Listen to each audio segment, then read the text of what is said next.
Muy buenas noches. Hacemos una interrupción en nuestra programación habitual para llevarles a ustedes este programa especial en France 24. Se cumple un año de la llegada de Donald Trump a la presidencia de Estados Unidos. El 20 de enero del año 2017, un magnate polémico sin experiencia en el mundo de la política desafió los estándares de cómo debe ser el líder de la principal potencia económica del mundo. En este programa abordaremos temas como la política internacional, economía, medio ambiente, inmigración y la agenda legislativa de este primer año de gobierno de Donald Trump. Vamos a discutir estos temas con dos invitados en el estudio. En el estudio, Arlene Tigner es analista en Relaciones Internacionales de la Universidad del Rosario en la ciudad de Bogotá, y Carlos Andrés Arias es analista de Estrategia Política de la Universidad Externado de Colombia, también de la ciudad de Bogotá. Gracias por estar con nosotros aquí en el estudio de France 24.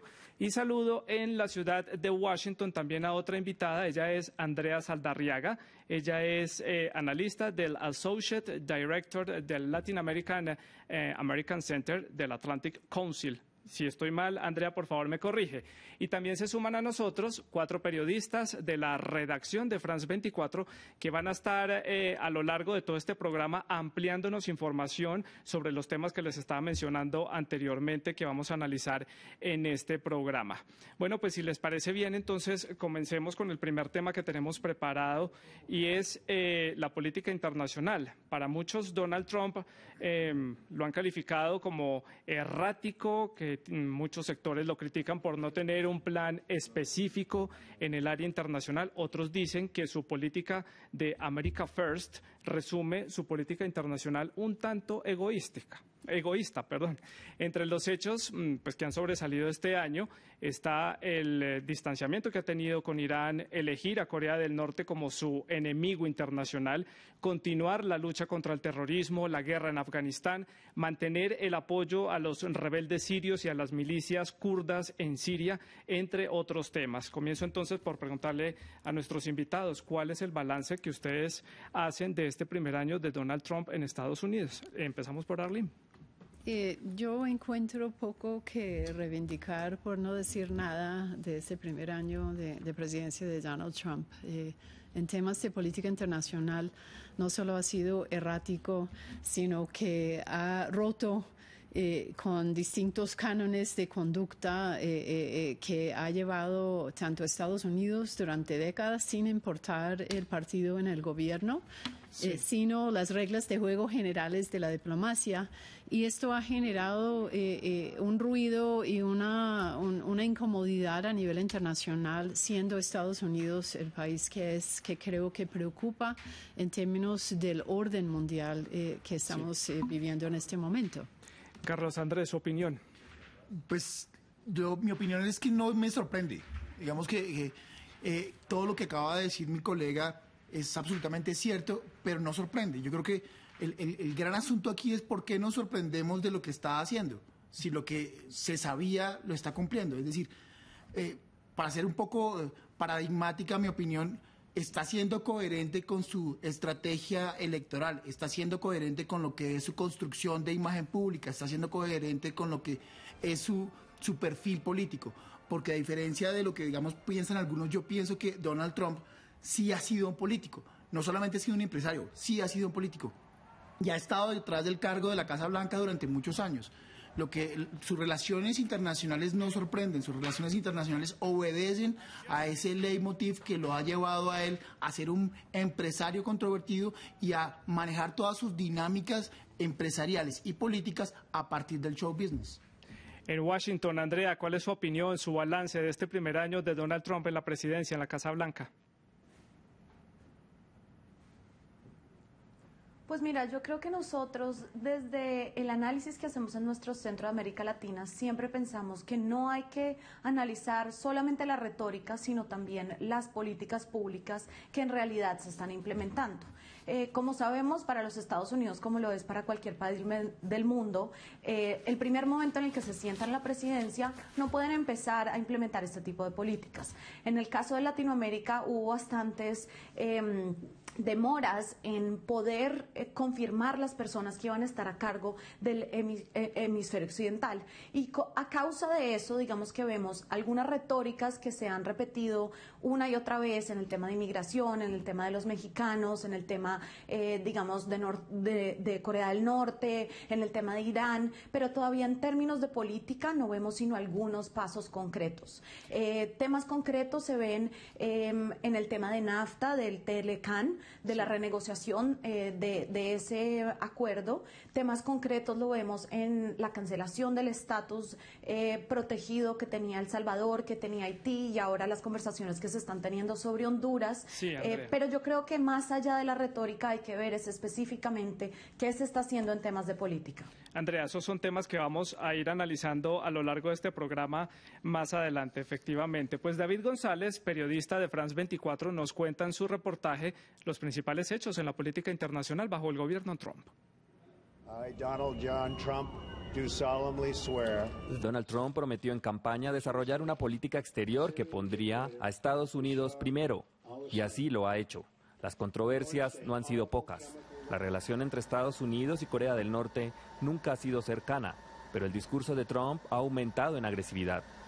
Vía Twitter escribió el 3 de enero, luego que las pruebas de misiles del régimen de Kim Jong-un sobrevolaron el mar de Japón. El líder norcoreano Kim Jong-un acaba de decir que tiene un botón nuclear en su escritorio todo el tiempo. ¿Podría alguien de su disminuido y hambriento régimen decirle que yo también tengo un botón nuclear, pero es mucho más grande y poderoso que el suyo, y mi botón funciona? Pero no ha sido solo Corea del Norte el objeto de sus discursos por las armas nucleares. Irán es otro de sus constantes blancos de ataque. Trump ha buscado por todos los medios detener el programa nuclear de ese país. Sancionó la Guardia Revolucionaria por terrorismo y ha repetido que Irán es una amenaza constante para la estabilidad del Medio Oriente. Incluso atacó el acuerdo de su predecesor Obama. Dijo que era un paño de agua tibia en la carrera armamentística de Irán. Hoy estoy anunciando nuestra estrategia, junto con varios pasos que estamos dando para confrontar las acciones hostiles del régimen iraní y para asegurar que nunca, y yo digo nunca, ese país adquiera un arma nuclear.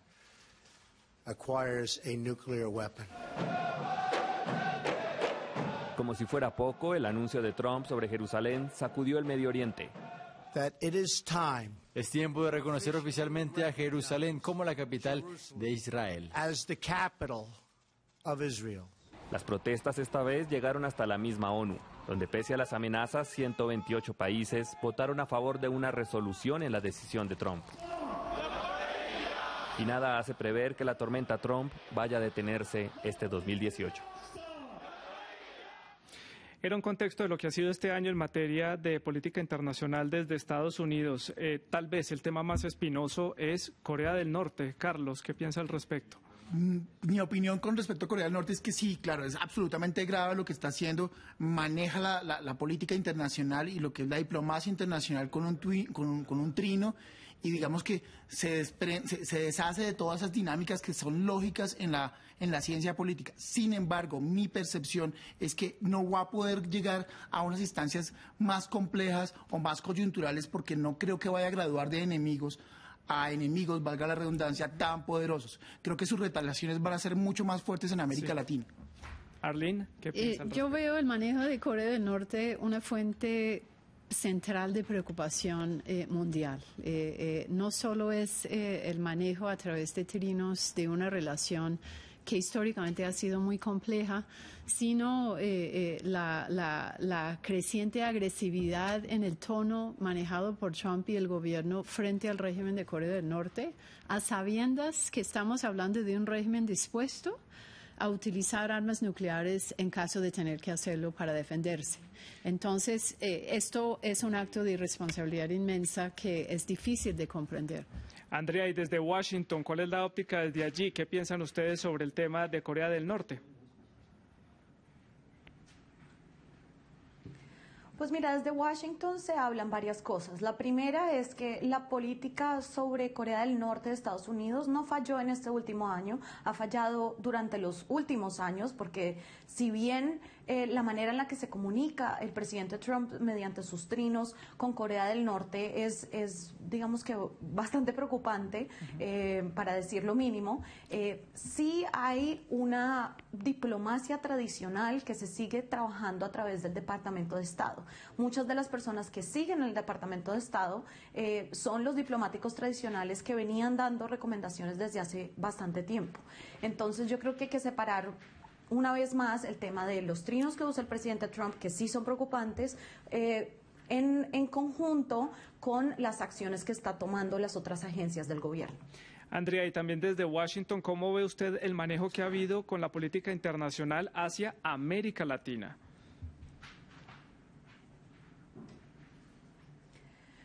Pues mira, el tema es preocupante en dos categorías. La primera es que estamos volviendo a que se habla solamente de América Latina en términos de drogas, en términos de migración, y Latinoamérica es muchísimo más que eso. Son países que cada vez son países más importantes a nivel mundial, que están creciendo económicamente, que claro, tenemos problemas y los estamos solucionando, pero que no solamente somos una región de drogas y de migración. Sí. Por otro lado, también el tema comercial, veremos qué pasa cuando se terminen las negociaciones del TLCAN. Eso va a sentar pautas para otros países. Arlene, ¿coincide usted en que Estados Unidos ve otra vez a América Latina como el patio trasero, el que deja olvidado en ciertos aspectos? Sí, no creo que el gobierno de Obama haya prestado una gran atención a América Latina. Lo que hay es una diferencia importante en el lenguaje, obviamente. Obama hablaba de ser socios, de interactuar en términos de paridad. Trató de mover el tema de drogas hacia una desecuritización y permitió, de hecho, que en la región hubiera flexibilización en las políticas antidrogas. Ahora tenemos un regreso a un lenguaje mucho más agresivo y mucho más estigmatizante de migrantes y de ciertas comunidades en la región que creo que son alarmantes. Carlos, ese manejo de ese lenguaje a la luz de un mandatario en una región donde tiene muchísima influencia, ¿cómo se percibe eso? Mire, en ese aspecto puntual estoy absolutamente de acuerdo, coincido perfectamente con cualquier tipo de análisis que se haga alrededor de la violencia y la agresividad del lenguaje. Y no solamente porque el lenguaje como tal nos genera algún tipo de repudio en términos de los derechos civiles y políticos que tenemos, los derechos fundamentales, sino porque ese tipo de lenguaje empleado por un líder como es Donald Trump, de una u otra forma se ve reflejado en las bases más radicales ideológicas de los Estados Unidos, que pasan del lenguaje a los hechos. Sí. Eso es lo que es verdaderamente preocupante, más allá del lenguaje de él, claro, que es absolutamente grave, pero lo que va colateralmente al lenguaje, que son las acciones que se desprenden de ese lenguaje, que es recogido por las bases ideológicas más radicales de los Estados Unidos, es el que atenta contra los migrantes, es el que atenta contra una xenofobia internacional. Sí. Pues dejamos este tema en punta, tengo que seguir con la agenda que tenemos para el programa, y si hay algún tema en el que coinciden los analistas en destacar de este primer año es el crecimiento económico que ha tenido Estados Unidos. El desempleo llega al 4,1%, es el más bajo en 16 años, han sido creados cerca de 1 millón de empleos y hasta el índice bursátil Dow Jones ha tenido récords que no se habían visto en su historia. Le pregunto entonces a mis invitados en el estudio de Washington, ¿coinciden ustedes en que estos buenos resultados son parte de la gestión o de buenas acciones que ha tenido Donald Trump, o simplemente es parte de ese impulso que logró hacer Barack Obama, porque recordemos que él recibió el país en unas condiciones económicas mucho más difíciles y logró hacer despegar la economía? Arlene, ¿qué veo que está que habla al respecto? Yo creo que es imposible atribuir el buen estado de la economía estadounidense a Donald Trump. Esto es un rezago del buen manejo que tuvo Obama durante sus dos gobiernos, luego de heredar, como se acaba de señalar, una situación crítica a la luz de la crisis financiera global. Lo que sí es cierto es que la bolsa bursátil ha reaccionado positivamente a las propuestas de ahora ley de reducción de impuestos para empresas y de los más ricos. Entonces, lo que estamos viendo en el mercado bursátil es una expectativa positiva acerca de las ventajas que la política fiscal de de Trump y de impuestos va a brindar para las empresas. Pero creo que es importante separar empleo y crecimiento económico, PIB, de lo que es el mercado bursátil en ese sentido. Pues para ampliar este tema está con nosotros en el estudio María Camila Hernández de la redacción de Economía de France 24, que tiene más información al respecto. María Camila, adelante, bienvenida. Muchas gracias. Bueno, pues Santiago, según los expertos, el buen momento actual de la economía en Estados Unidos es en parte un proceso que viene de años atrás y en el que el presidente Trump estaría recogiendo los frutos tanto en crecimiento económico como en la recuperación del mercado laboral. Pero a ese proceso de recuperación se le suman medidas que, según los expertos, el presidente Trump ha tomado y que los mercados han interpretado como aciertos. En cuanto al crecimiento del PIB, los últimos datos oficiales muestran que en el tercer trimestre del año pasado la economía estadounidense creció un 3,2, una aceleración que no se veía desde principios del 2015. Sin embargo, esta recuperación no es exclusiva de Estados Unidos, sino que hace parte de una tendencia global. Según cálculos de la OCDE, el crecimiento del PIB global para el 2017 será del 3,5%, que es el mayor crecimiento desde el 2010. Y de acuerdo con el Fondo Monetario Internacional, esta recuperación continúa este año, pues el 2018 será el año con menos países en recesión en la historia.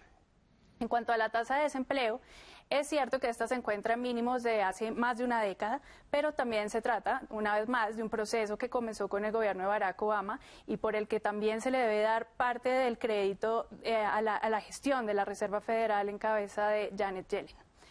En cuanto a los aciertos de Donald Trump, los que indican los expertos, el más importante sería la reforma tributaria, que incluye un recorte de impuestos corporativos del 35 al 21%. Mucho antes de que se aprobara esta ley, como ya lo han resaltado, tan solo la expectativa de un recorte tributario disminuyó la aversión al riesgo y le dio confianza al sector corporativo. Y después de aprobada esta reforma, también ha tenido efectos. Estos un poco más concretos que se traducen en los anuncios de empresas como Walmart de subir los salarios a sus empleados o Apple que repatriará capitales que tiene en el extranjero. La confianza también se ha sentido en los mercados con el impulso que han tenido los índices accionarios. Durante el 2017, la revalorización del Dow Jones fue mayor que durante el primer año de cualquier otro presidente estadounidense. Y como vimos esta semana, el principal indicador de Wall Street cerró por primera vez por encima de los 26.000 puntos.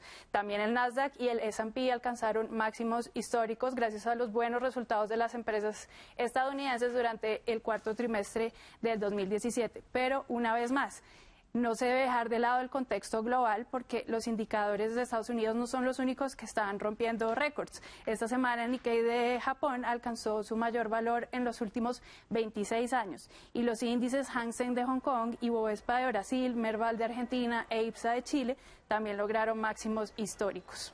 Esto en cuanto a la política doméstica.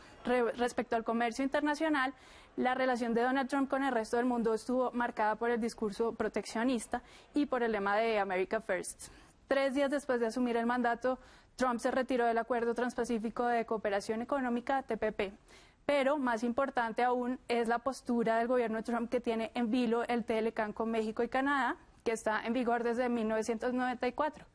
Ya que después de 5 rondas celebradas el año pasado, la renegociación está más estancada que nunca y, según declaraciones recientes de la ministra de Asuntos Exteriores de Canadá, Chrystia Freeland, la posibilidad de que Estados Unidos se retire del tratado está cada vez más cerca.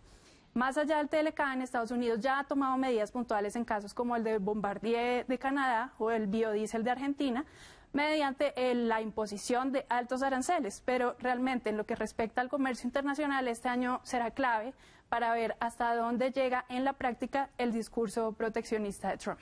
Pues una economía proteccionista, como lo estaba diciendo María Camila, que le apuesta al producto nacional, dejando de lado algunos acuerdos internacionales, ya lo mencionábamos, se retiró del Transpacífico y tiene en vilo el TLCAN, que es este tratado con Canadá y con México. Sin duda alguna, uno de los países que más sale afectado en esta negociación y ante un posible retiro de Estados Unidos es México. Veamos el siguiente reportaje que fue preparado por Laurence Covillier, que nos cuenta cómo es la crisis que está viviendo la industria del azúcar en México. En estas estanterías de un supermercado mexicano yace una crisis diplomática. Esta azúcar de caña es nacional, pero productos elaborados como los cereales o los refrescos se hacen con sirope o fructuosa. Es así como los alimentos procesados se endulzan en los Estados Unidos. Aquí, en la empresa Sucrolic, al sur de la capital, elaboran azúcar líquida, pero todo el azúcar del mundo no se puede librar del sabor amargo que dejó la última ronda de las renegociaciones. Es un acuerdo completamente disparejo, completamente favorable a los intereses de Estados Unidos. A raíz de esta última renegociación no podemos exportar azúcar líquida. Sucrolic no puede exportar directamente a Estados Unidos. México podría producir suficiente azúcar de caña refinada, tanto para su demanda doméstica como para exportar. Pero sus manos están atadas. En junio, Estados Unidos limitó drásticamente las importaciones de azúcar mexicana. Su meta era mantener en el negocio a sus propias refinerías. Ahora, Washington compra azúcar sin refinar de México a precios bajos y exporta sirope a su vecino. Es un producto de calidad más bajo que su equivalente de caña, pero muchas compañías de alimentación establecidas en el país latino pueden usarlo para obtener más ganancias. Enrique asegura que tiene una lucha por delante. Obviamente, si se frenara el tema de la fructosa, las ventas se nos van a volver a repuntar, pero hasta el cielo. México es mucho más fuerte que el simple Telecán. No es posible que más del 80% de nuestro comercio es con Estados Unidos, cuando tenemos más de 45 tratados de libre comercio firmados con el mundo. Muchas de las esperanzas y promesas que llegaron con el Telecán hace 25 años no se han materializado. Para los productores de azúcar mexicanos, este tratado es todo menos libre. Carlos, comentarios al respecto rápidamente. Uno que se me quedó en el tintero, rápidamente. El tema económico de Trump es tan complejo y tan delicado porque es a corto plazo. Lo que está sucediendo es que en este momento hay una onda en la que todo el mundo se siente beneficiado, los empresarios se sienten beneficiados. El verdadero análisis de esa dinámica o de esa política económica se va a ver en el 2019-2020, cuando, entre comillas, esa burbuja que en este momento tiene extasiados a los empresarios en Wall Street se reviente.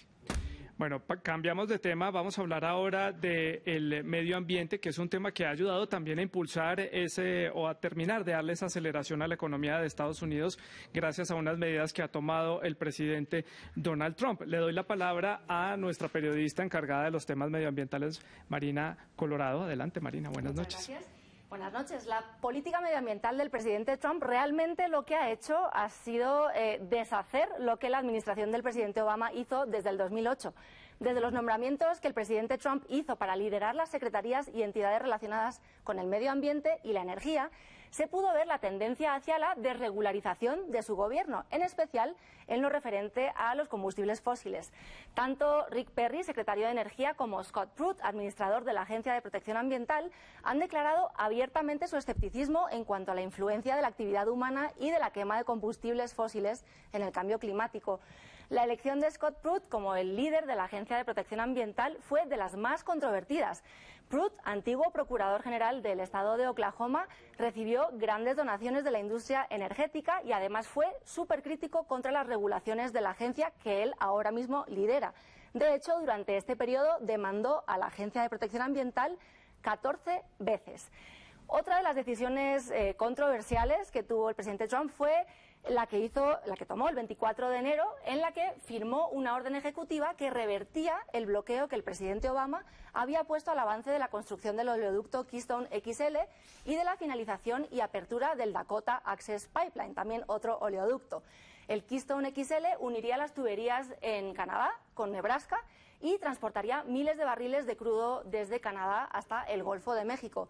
El proyecto sigue encontrándose con obstáculos en su camino, pero recientemente la compañía a cargo del proyecto, TransCanada, anunció que ha conseguido ya varios posibles clientes que asegurarían el comienzo de las obras en 2019. Dakota Access empezó a operar en junio, tras meses de protesta por parte de la comunidad Sioux en Standing Rock, en Dakota del Norte, que aseguran que el oleoducto atraviesa zonas consideradas sagradas por la comunidad india americana. Fue una de las protestas más mediatizadas, con muchísimos seguidores en redes sociales y desafortunadamente en los 6 primeros meses que lleva de funcionamiento ya ha sufrido 5 derrames. Nos enfocamos en una tercera decisión que podemos resaltar, que es la que tomó o la que anunció el 1 de junio del año pasado. Donald Trump, en la Casa Blanca, anunció su intención de sacar a Estados Unidos del Acuerdo de París. El país norteamericano se convertía así en el único país en no formar parte de este tratado después de que Siria y Nicaragua anunciaran su inclusión. Sin embargo, debido a los mecanismos oficiales de salida del Acuerdo de París, este anuncio realmente no tiene validez real, no se puede materializar hasta el 4 de noviembre del 2020, curiosamente un día después de las elecciones presidenciales en Estados Unidos. Una de las cosas curiosas que ha sucedido con todas estas decisiones de Trump es que en Estados Unidos ha surgido una conciencia medioambiental desconocida un poco hasta entonces, ¿no? Varias organizaciones comunitarias y estados como Nueva York o California se han unido en un movimiento llamado We Are Still In, seguimos dentro, haciendo referencia al Acuerdo de París, y su mensaje es claro: están comprometidos a encontrar maneras para que Estados Unidos transicione a una economía menos basada en el carbón desde un punto de vista estatal y local. Marina, muchas gracias por ponernos en contexto en cuanto al tema ambiental. Ahora voy con mis invitados. Les pregunto, ¿coinciden ustedes en que no hay una sintonía entre el gobierno Trump y lo que está pasando alrededor del mundo, que hay tantas políticas medioambientales, hay tantos impulsos por parte de Europa para mejorar este tema, y que simplemente él quiere dejar de lado todo lo que hizo Barack Obama en los últimos 8 años? ¿Quién me responde por acá? En efecto, hay una obsesión en Trump por deshacer todo lo que había logrado Obama. Y esto lo observamos en múltiples temas como salud y medio ambiente. Entonces, creo que esto es un punto clave. Puede que no esté convencido ni siquiera de lo que está haciendo en temas ambientales, pero con miras a alejarse de las políticas insignia de Obama, ha ido implementándolos. Y esto a nivel mundial ha sido una fuente importante de alejamiento de posiciones crecientes de protección ambiental que han tenido no solo los países europeos, sino China. Es muy paradójico que hoy en día uno de los grandes líderes de la discusión sobre calentamiento global a nivel mundial es China, sí, que ha innovado en energías limpias, que está realmente lucrando política y económicamente del vacío dejado por Estados Unidos en este tema. Me voy hasta Washington. Andrea, nuestra invitada. No hay una coincidencia entre Trump y la política que se está dando a nivel mundial en temas medioambientales. Definitivamente no lo hay.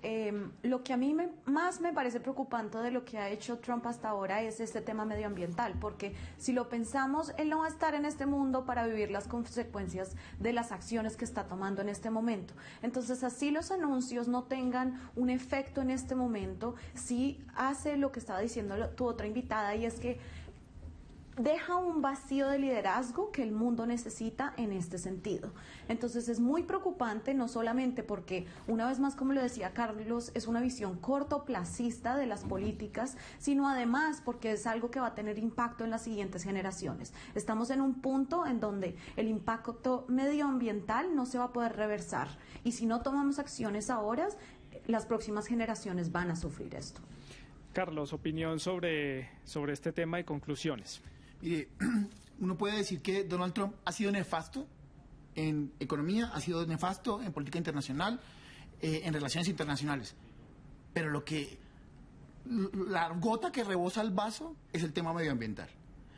No solamente porque está intentando borrar de un plumazo todo lo que se había logrado y todo lo que se había avanzado, sino que está yendo más allá. No solamente lo quiere borrar, sino que quiere volver a una política, digamos, que no solamente vaya en contra del medio ambiente, sino que desconozca todo lo que se había avanzado hasta el momento. Y además de eso, digamos que no solamente lo estamos recogiendo en esta mesa, lo está recogiendo la encuesta que hizo Gallup, es lo que más denota, y es que la preocupación en diferentes lugares del planeta pueden a veces centrarse en economía, en política internacional, pero todos en común denominador estamos preocupados por las políticas que ha adoptado Donald Trump alrededor del tema de medio ambiente y todo lo que está, entre comillas, procurando para beneficiar a amigos empresarios que, como bien señalabas tú, ahora están en su gobierno. Estamos frente a un gobierno que recogió dinámicas de nepotismo que, entre comillas, se habían olvidado desde el siglo XVIII y siglo XIX en los Estados Unidos. Vamos a pasar la página en nuestra agenda. Tal vez el tema que más preocupa a la región de América Latina es la inmigración, los recortes en los programas migratorios, una nueva legislación y la suspensión de varios programas ponen en vilo la permanencia de miles de hispanos que están en Estados Unidos. Y quiero comenzar con nuestros invitados para analizar este tema. Arlene, opinión sobre este tema que pues era una promesa de la campaña, no progresa tampoco en el Congreso y dejaría también a miles de personas al borde de la deportación.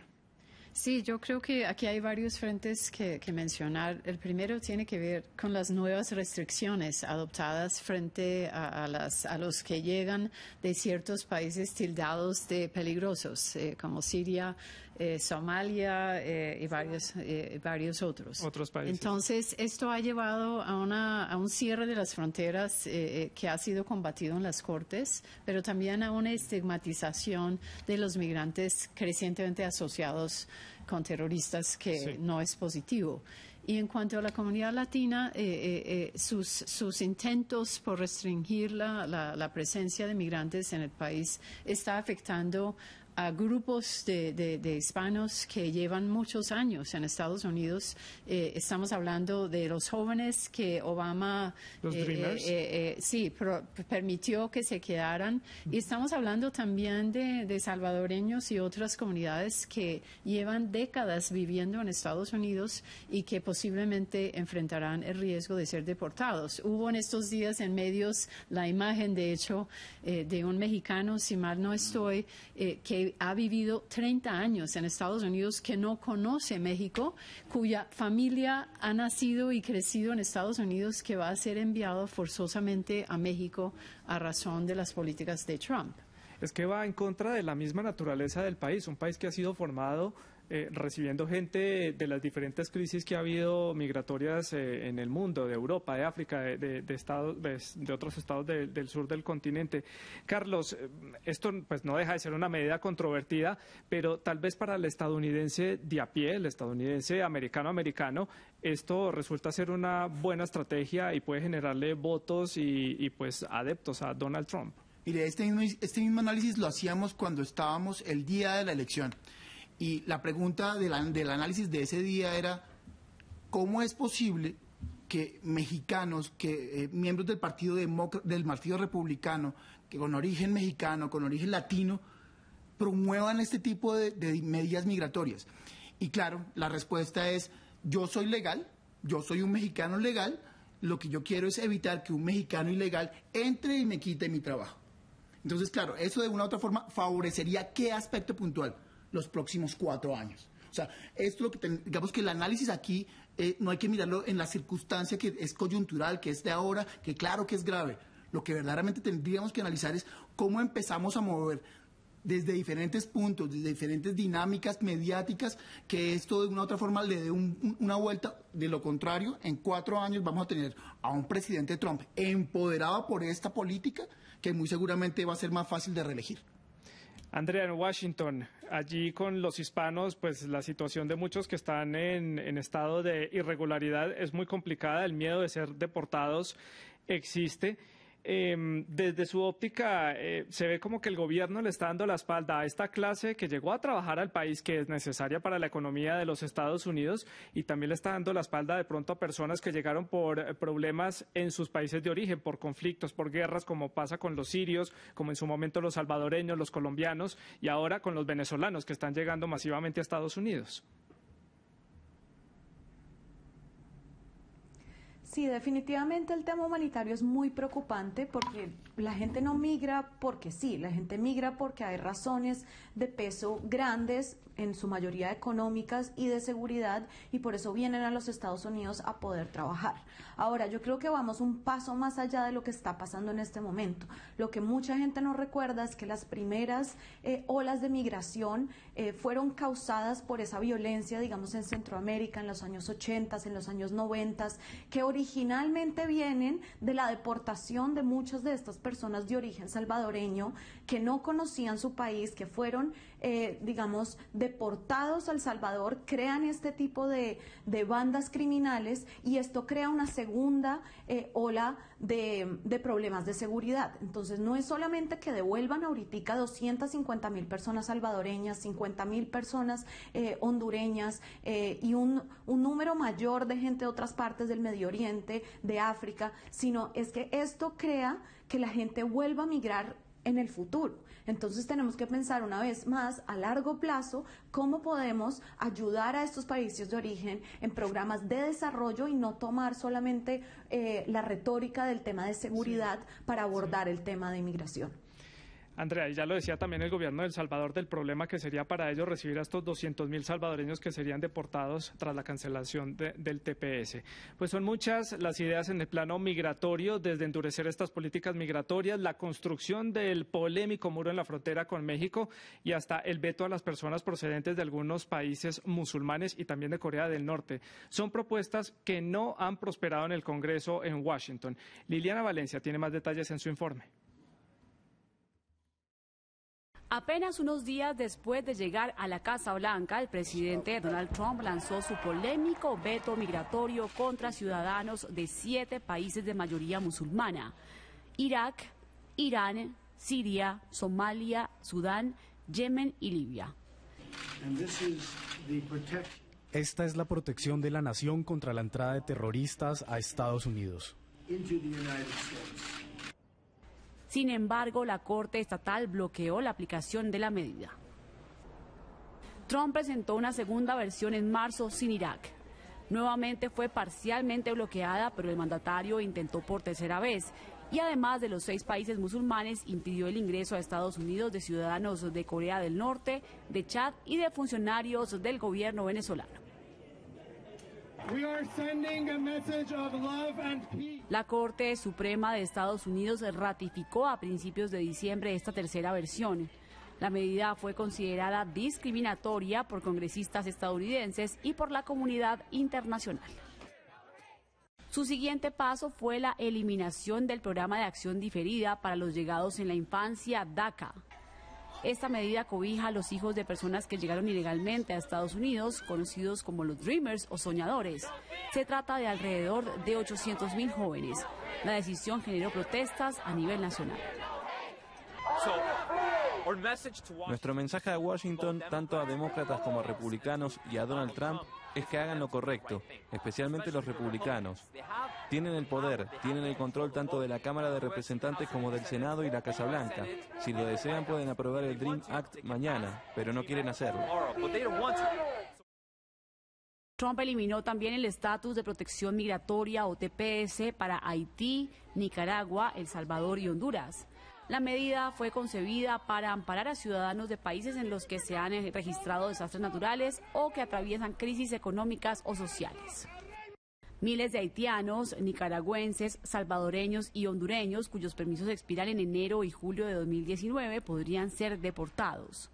Tiene que haber un cambio. Estamos hablando de 200.000 personas que están trabajando en este país. El Congreso ahorita está discutiendo medidas para los soñadores y creemos que también debe abarcar el tema del TPS para los haitianos, para los salvadoreños y para todas estas personas que han vivido y aportado a este país por muchos años.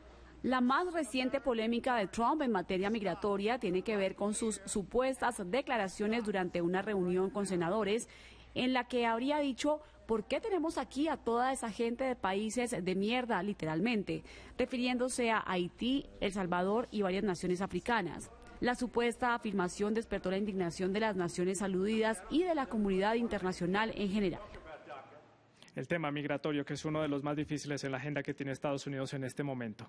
El presidente Donald Trump no tuvo un año muy fácil en su relación con el Senado en Washington. Las divisiones en el propio bloque republicano atentaron contra varias de las iniciativas del mandatario. La reforma tributaria es tal vez su gran triunfo legislativo hasta el momento, ya lo veíamos, y Federico Cue, de la redacción de France 24, nos cuenta más en el siguiente informe. El año legislativo de Donald Trump tuvo más sombras que luces. Durante su primer año, el Congreso sancionó 96 leyes, el número más bajo entre los últimos 10 gobiernos.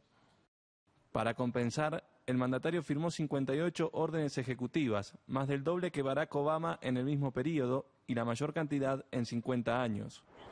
Recién al cierre de 2017, el presidente estadounidense sumó su primer gran logro en el Congreso, la aprobación de la reforma tributaria, que representó el mayor recorte impositivo en los últimos 30 años.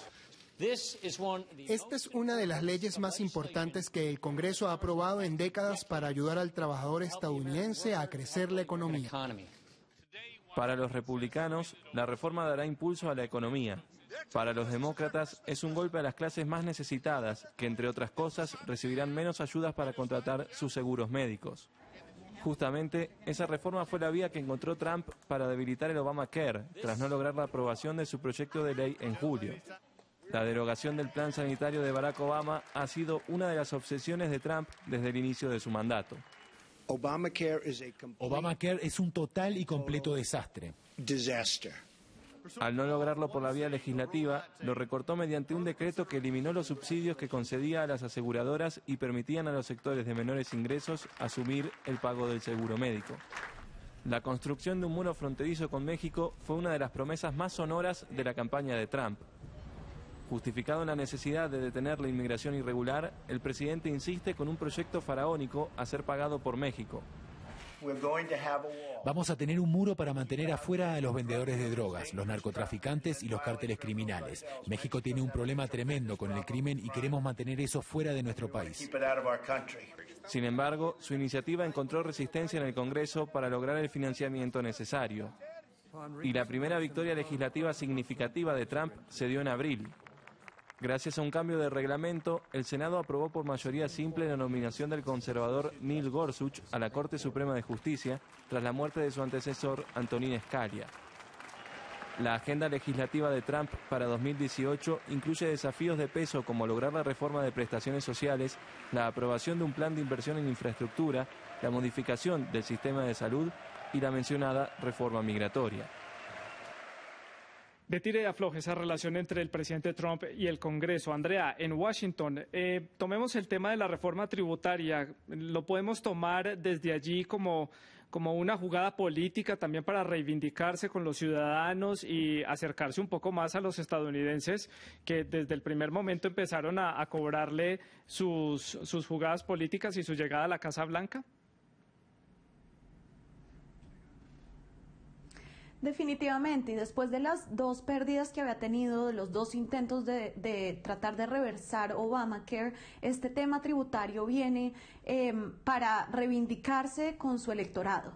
Entonces, tienen no solamente muy contentos a su electorado, sino es una manera también de conseguir más amigos sobre todo en Wall Street y de las compañías grandes que con gran razón están muy contentos con la reducción de los impuestos. Ahora, algo que discutíamos anteriormente, no es solamente el tema de crecimiento económico, también es el tema de cómo se están distribuyendo estos beneficios sociales. Y definitivamente las clases más pobres y la clase media no se está viendo beneficiado de esto. Una vez se den cuenta, creo que les va a cambiar su opinión sobre el presidente Trump. Andrea, gracias. En Washington, también incluso en el mundo del deporte, Donald Trump ha causado polémica. El mandatario tiene dos detractores o críticos, llamémoslos así, dentro de la Liga de Baloncesto y también en otros deportes allí en los Estados Unidos. Está con nosotros Juan Pupiales, ustedes ya lo conocen, de la redacción de deportes de France 24. Juan, adelante. ¿Qué tal, Santiago? Si Donald Trump ha tenido inconvenientes con dos estrellas de la NBA, hablamos de nada menos y nada más que LeBron James, que es la estrella de los Cleveland Cavaliers, y con Stephen Curry, que es la estrella de los Golden State Warriors, que es el equipo actual campeón de la NBA. Resulta que en septiembre Donald Trump dijo que le retiró la invitación a Stephen Curry para visitar a la Casa Blanca. En Estados Unidos es tradición que el equipo que gana el campeonato nacional vaya a visitar al presidente de los Estados Unidos. Trump dijo que no, que le retiraba la invitación a Stephen Curry. Stephen Curry dijo no, él no me retiró la invitación, yo no quería ir. Él no dio argumentos, él dijo yo no quería ir a la Casa Blanca. Y ahí llegó LeBron James con un tuit del 23 de septiembre. Dice LeBron James textualmente al presidente de los Estados Unidos: holgazán, Stephen Curry ya dijo que no va a ir, así que no hay invitación. Ir a la Casa Blanca era un gran honor hasta que apareciste. Eso le dijo LeBron James al presidente de los Estados Unidos. Después, LeBron James argumentó que Donald Trump intenta dividir a Estados Unidos a través del deporte. Esa fue una de sus principales polémicas, metiéndose con dos estrellas mediáticas de Estados Unidos, dos ídolos en Estados Unidos, LeBron James por una parte y Stephen Curry por otra parte. Pero hay otra polémica con otro deporte muy importante en los Estados Unidos, que es el fútbol americano, con la NFL.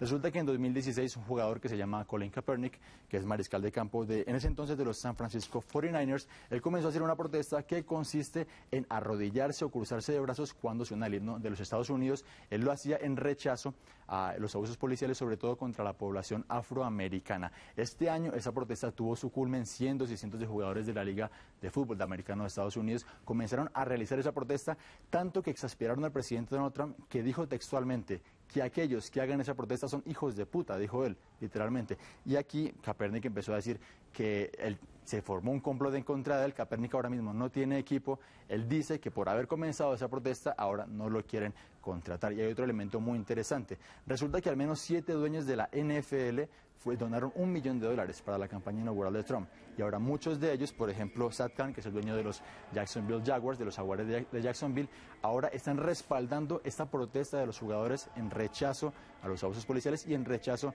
al himno nacional de Estados Unidos, que es algo que está exasperando a Estados Unidos.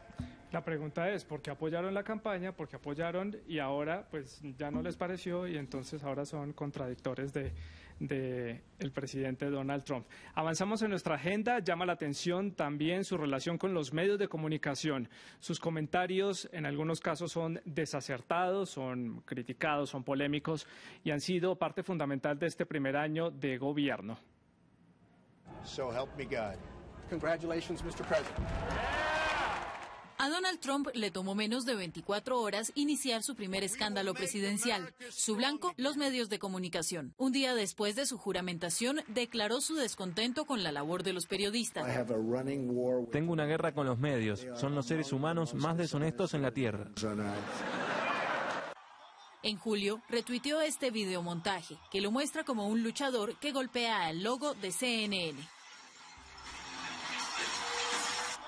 El presidente atacó varias veces a varios reporteros, incluidos 2 reconocidos presentadores de MSNBC.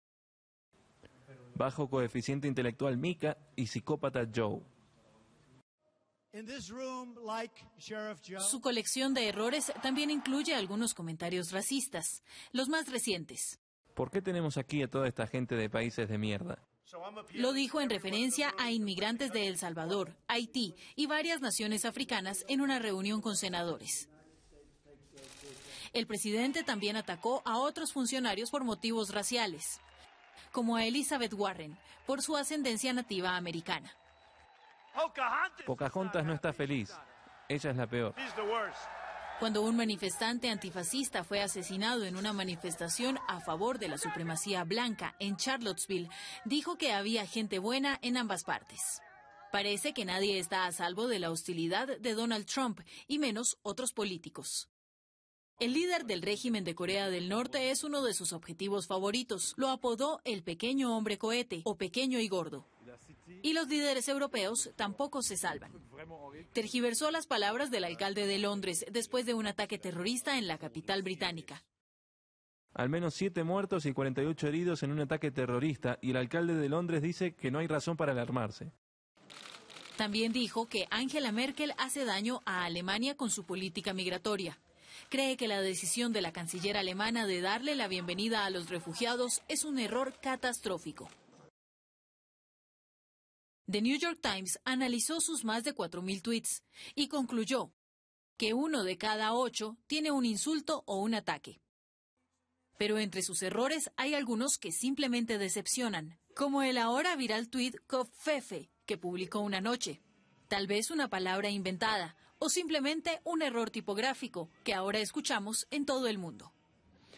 Se une a esta conversación Santiago Aristía de la redacción de France 24, que ha hecho una recopilación de algunos de los mensajes que ha dejado Donald Trump en las redes sociales. Santiago, buenas noches. Muy buenas noches.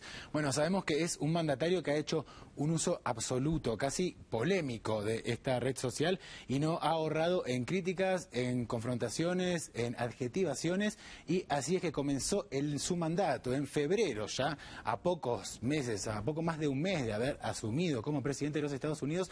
Trump ya dejaba en claro que sus tweets no serían exclusivamente políticos y que sus blancos de ataque podrían provenir de cualquier área. Empezaba el año enfrentándose a la actriz Meryl Streep. En una entrega de premios, la artista se había referido a un episodio en el que Trump había imitado burlonamente a un periodista discapacitado, y de esta manera respondía Donald Trump a la artista diciéndole en este tuit que es una de las actrices más sobrevaloradas de Hollywood. Así se refería a una actriz que es unánimemente aclamada por la crítica. Y continuamos con más polémicas de Donald Trump y pasamos ahora a la arena política. Una de sus enemigas íntimas, podríamos llamarla de alguna manera, es nada más ni nada menos que Hillary Clinton, con quien se disputó la presidencia en 2016 y es otro foco permanente de sus ataques, y la suele llamar Crooked Hillary, algo que significa corrupta. Hagamos un repaso por algunos de estos tweets dedicados a Hillary Clinton. La corrupta Hillary es la peor y más grande perdedora de todos los tiempos. Continúa con tu vida y prueba de nuevo en 3 años, le decía en un mensaje, y en otro le decía: la corrupta Hillary gastó cientos de miles de millones más que yo en su campaña presidencial. Pasemos ahora a más enfrentamientos que ha tenido el presidente Donald Trump, incluso con políticos de su propio partido. Uno de los que más trascendió fue el que tuvo con el senador republicano por el estado de Tennessee, Bob Corker. Bob Corker había sido muy duro en algunas críticas hacia Donald Trump por diferentes motivos. Había criticado su política internacional, su reacción tras las protestas de supremacistas blancos en Charlottesville, y la respuesta de Trump no se hizo esperar y le decía: el senador Corker es la cabeza incompetente del Comité de Relaciones Internacionales.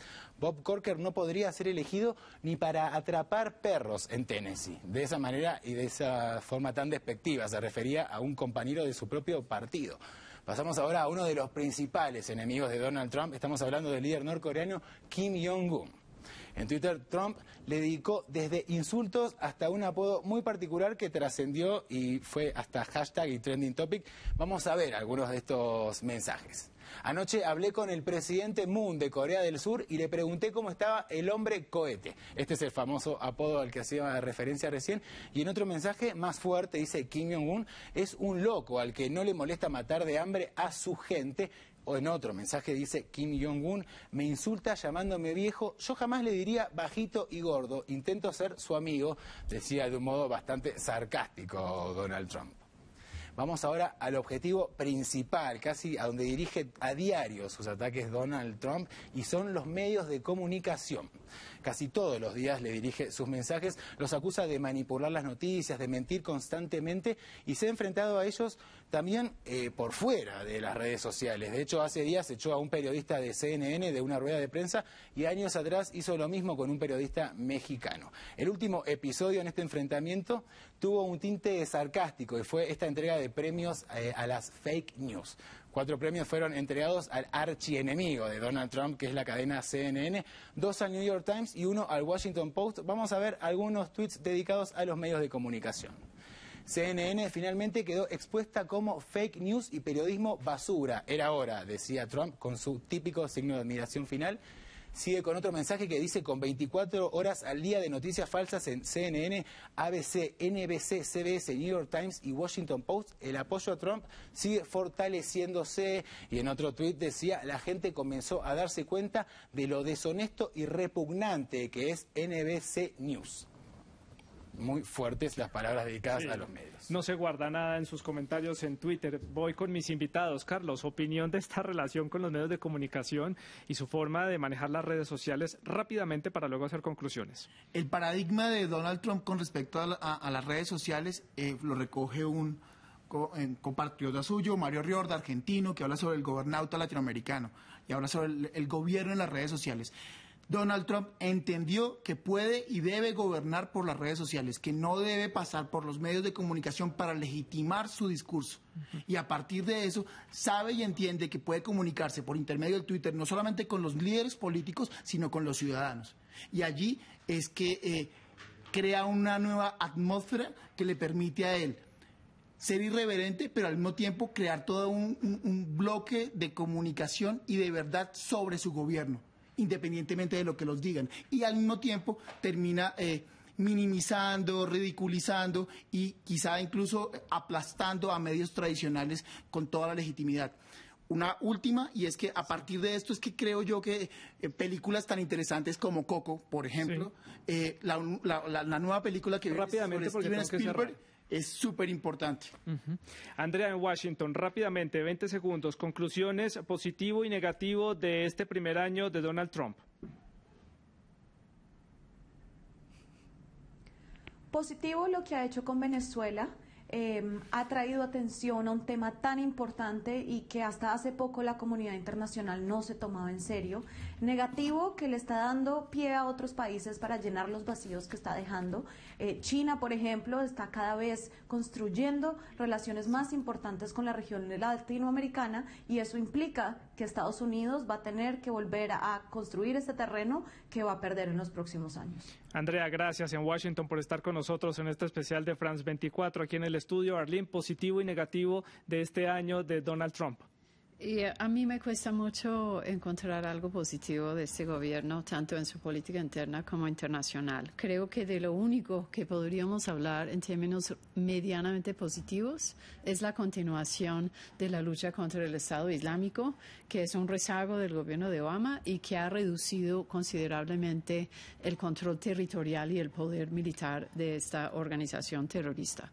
Como negativo, realmente todo lo demás que hemos discutido. Estamos hablando de un presidente que resultó siendo tan malo y tan incompetente como temíamos en la campaña. Había la expectativa de que de pronto al tomar el poder dejara de ser misógino, racista, egocéntrico, impredecible y no. Resultó siendo exactamente lo que se creía durante la campaña, sí, con grandes y graves consecuencias, tanto internamente en Estados Unidos como a nivel internacional. Y Carlos, para cerrar, positivo y negativo, 50 segundos. Difícil. En términos positivos, creo que el rompimiento de los esquemas de los medios tradicionales de comunicación como forma para comunicarse con el ciudadano. Creo que eso es llamativo, atractivo, interesante como ejercicio de análisis. Negativo todo, absolutamente todo. Creo que te quedas corta. Creo que el negativo es que es superior a lo que nosotros pensábamos que era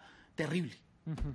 Bueno, ustedes, muchas gracias por haber estado con nosotros aquí en el estudio, por haber participado en este especial de France 24. También Andrea en Washington por haber estado con nosotros y a ustedes por haber atendido a esta cita aquí en France 24. Recuerde que hay más información también en nuestra página web, france24.com. Siga con nosotros, hay más para ver.